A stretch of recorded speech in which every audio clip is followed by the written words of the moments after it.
200க்கு மேல நாங்க வெற்றி பெறுவோம் சொல்றது முக்கியம் இல்ல. ஆனா களத்துல வந்து நீங்க எப்படி இருக்கீங்க அதை மக்கள் பார்ப்பாங்கல்ல. அதாவது சொல்வது ஒன்று செய்வது ஒன்று. சேர நாங்கள் எதிர்க்கிறோம்.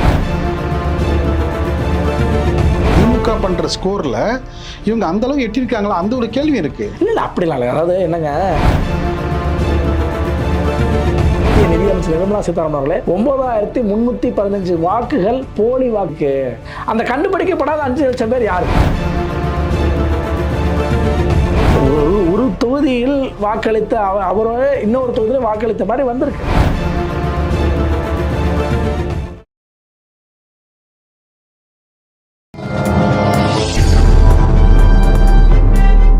பத்திரிகை.com நேயர்களுக்கு இனிய வணக்கம்.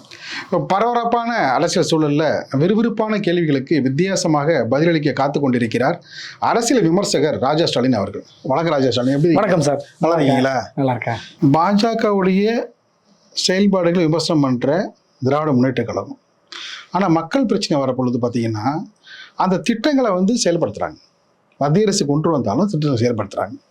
இப்போ எஸ்ஐஆர் கடுமையாக எதிர்த்து போராடுறாங்க. ஆனால் எல்லா இடங்கள்லையும் பார்த்தீங்கன்னா எஸ்ஐஆர் சிறப்பு முகாம்னு போட்டு ஒவ்வொரு பகுதியிலையும் அந்த வேலையை தீவிரம் பண்ணிகிட்டு இருக்காங்க. இது மட்டும் இல்லாமல் ஒவ்வொரு இடத்தையும் நலத்திட்ட முகாம்கள் போட்டு பல்வேறு விதமான, அது உங்களோட ஸ்டாலினாக இருக்கலாம், அதே போல் வந்து இளந்தடி மருத்துவமாக இருக்கலாம், ஏகப்பட்ட திட்டங்களை வந்து செஞ்சிட்ருக்காங்க. இந்த மக்கள்கிட்ட சென்று மக்களை பிரச்சனைகளை தீர்க்கிறதுல இந்த 4 அணிகளாக வந்து களத்தில் நிற்கிறது முக்கியம் இல்லை. அங்கே போய் அவங்களோட பிரச்சனையை தீர்க்கிறதுல யார் வந்து ஃபஸ்ட்டில் நிற்கிறா? இப்போ என்ன வாக்காளர் என்ன நினைப்பாங்கன்னா, நம்மளை வந்து வாக்குச்சாவடி கொண்டு போகிறது மட்டும் ஒரு கட்சியோடைய வேலை கிடையாது. நமக்கு இந்த பிரச்சனை யார் நம்ம உதவி செய்கிறா? அதை தான் அந்த மனநிலை வரும்ல. மனசாய் தொட்டு சொல்லுங்கள். அந்த இடத்துல இப்போ அதிமுக அணி வந்து எந்த நிலையில் இருக்குது? மற்ற கட்சிகள் எந்த நிலையில் இருக்கிறாங்க? அது இப்போ மத்திய அரசாங்க திட்டத்தை எதிர்க்கிறோம், திமுக முடிச்சிருவோம். திமுக என்ன சொல்கிறாங்கன்னா, நிறைய திட்டங்கள், நீங்கள் ஒன்றும் இல்லைங்க, 2-3 திட்டங்களை தவிர்த்து, ஒன்று இந்த மும்மொழி கொள்கையில் நாங்கள் வந்து இந்திய திணிக்க அனுமதிக்க மாட்டோம் அப்படின்னு இந்தி தெரியாது போடாங்கிற ஒரு பிரச்சார இயக்கத்தை முன்னெடுத்தாங்க. அதற்கு அடுத்தது இந்த நீட் விஷயத்தை பேசினாங்க, செயல்பாட்டு கொண்டு வரல பேசுனாங்க. அடுத்து எஸ்ஐஆர். இந்த 3 தான் இப்போ வருது. இந்த 3ல் தாண்டி ஏதாவது மத்திய அரசாங்கத்தோட திட்டத்தை அமுல்படுத்துவதில் ஏதாவது முரண்பட்டார்களா அல்லது அமுல்படுத்தாமல் தமிழ்நாட்டில் போச்சா அப்படின்னா இல்லை. நீங்கள் பல்வேறு திட்டங்களை, அதாவது அந்த இந்தி மொழியில் அவர்கள் கொண்டு வந்த அதே பெயரோட தமிழ்நாட்டில் தொடரும். அதுபோல தான் எஸ்ஐஆரில் நீங்கள் அதிகபட்சமான பர்ஃபார்மன்ஸ் வந்து மயிலாப்பூர் சட்டமன்ற தொகுதி சார். மயிலை வேலு தலைமையிலான தமிழ்நாடு முழுவதுமே மாற்று கருத்து இருக்கு, மாற்று சிந்தனை இருக்கு. ஆனால் எஸ்ஐஆரை வந்து தீவிரம் நடைமுறைப்படுத்துறதுல இன்னைக்கு முக்கிய பங்கு வந்து திமுக முன்னிலை. ஆமா, இப்ப நீங்க வந்து 200க்கு மேல நாங்க வெற்றி பெறுவோம் சொல்றது முக்கியம் இல்லை.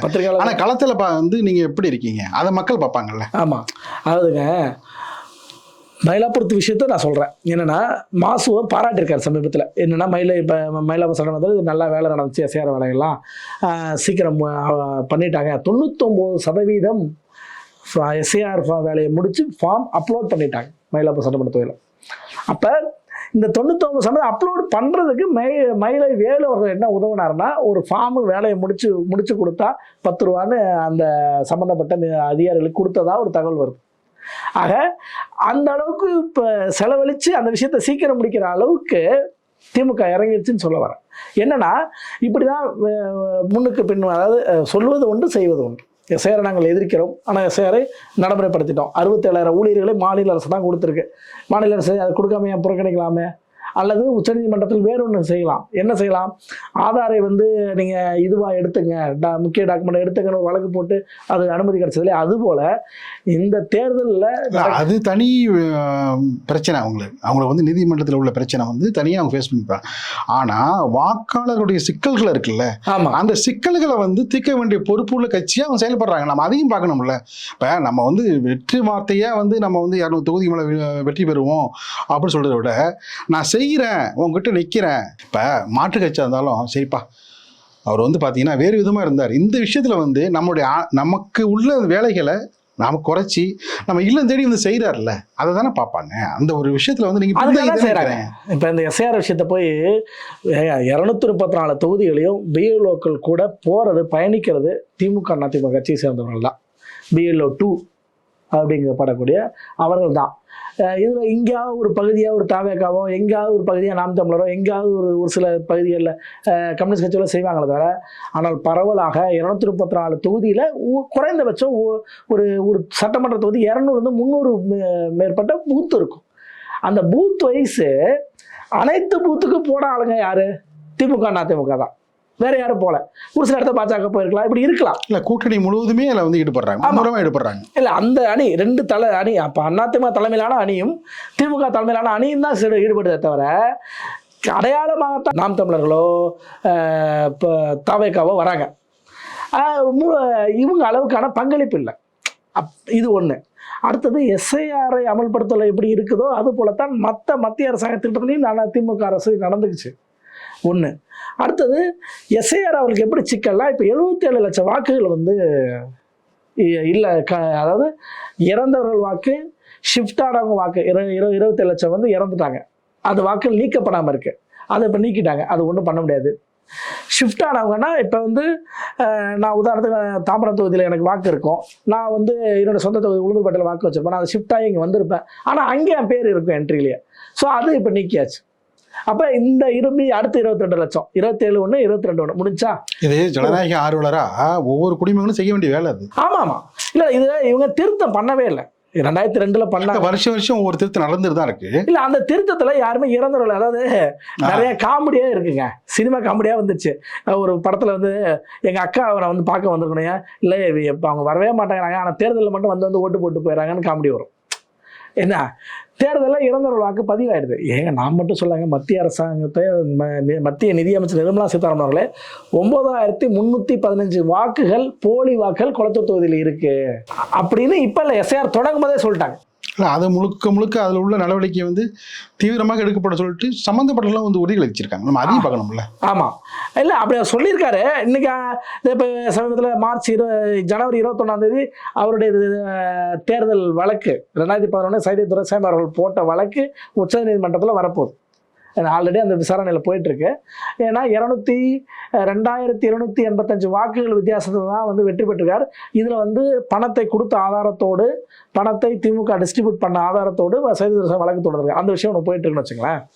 இப்போ இது எஸ்ஐஆர் விஷயத்தை வந்ததுக்கு பிறகு திமுக இன்னும் கொஞ்சம் அதிகமாக இருக்குது. என்னன்னா இறந்தவர்கள் வாக்கு, ஷிஃப்ட் ஆனவர்கள் வாக்கு, இதையெல்லாம் வந்து ஒவ்வொரு தொகுதியிலும் போலாயிருக்கு. இப்போ நான் என்ன சொல்கிறேன்னா 77 லட்சம் வாக்குகள் இப்போ வந்து, ஏன்னா ஒரு 5 லட்சம் பேர் வாக்கு எங்கன்னே கண்டுபிடிக்க முடியல. அவங்க எங்கே கண்டுபிடிக்கப்படாதவர்கள் 5 லட்சம் இருக்குது. அந்த கண்டுபிடிக்கப்படாத 5 லட்சம் பேர் யார்? இப்போ அந்த இப்போ நான் என்ன சொல்கிறேன், இப்போ சீமான் எவ்வளோ வாக்கு வாங்கினாருங்கிறோம்? 35 லட்சம். அந்த 35 லட்சம் தொகுதிக்கு 10,000 ஓட்டு வருது இல்லையா? இந்த 67 லட்சத்தை பை 234 போட்டிங்கன்னா 25,000 குறையாம ஒரு சட்டமன்ற தொகுதிக்கு வரும். இப்போ 25,000 குறையாம இந்த சட்டமன்ற தொகுதிக்கு குறைந்தபட்சம் ஒரு 10,000 ஓட்டுகளாவது உள்ள உளுந்திருக்கவோ இருக்க வாய்ப்புகள் இருக்கா? தவறுகள் நடந்திருக்க வாய்ப்பு இருக்கா? இறந்தவர்கள் வாக்கோ ஷிஃப்டானவர்கள் வாக்கோ பதிவாயிருக்கு. ஒரு தொகுதியில் வாக்களித்த அவரே இன்னொரு தொகுதியில் வாக்களித்த மாதிரி வந்திருக்கு நிறைய இடத்துல தமிழ்நாட்டிலே. ஆக இதையெல்லாம் இன்னைக்கு அதை களையிறதுக்கு தான் இந்த வேலை செஞ்சிருக்காங்க. இது வந்து அரசாங்கத்துடைய பணி தான். அது பிஜேபி காலத்தினால பிஜேபியோட தேர்தல் ஆணையம் சேர்ந்து பண்ணணும் குற்றச்சாட்டை வச்சுருக்காங்க. ஆனா இந்த குற்றச்சாட்டை வெளியே தான் அரசியலா பேசுறாங்களே ஒழிய நீதிமன்றத்துக்குள்ள இதை பேசல. இல்ல அவங்க தான் வெளிப்படையாவே எஸ்ஐஆர் முகாம் போட்டு கீழே வந்து ஆமா செய்யறாங்களே ஒவ்வொரு கிராமத்துல.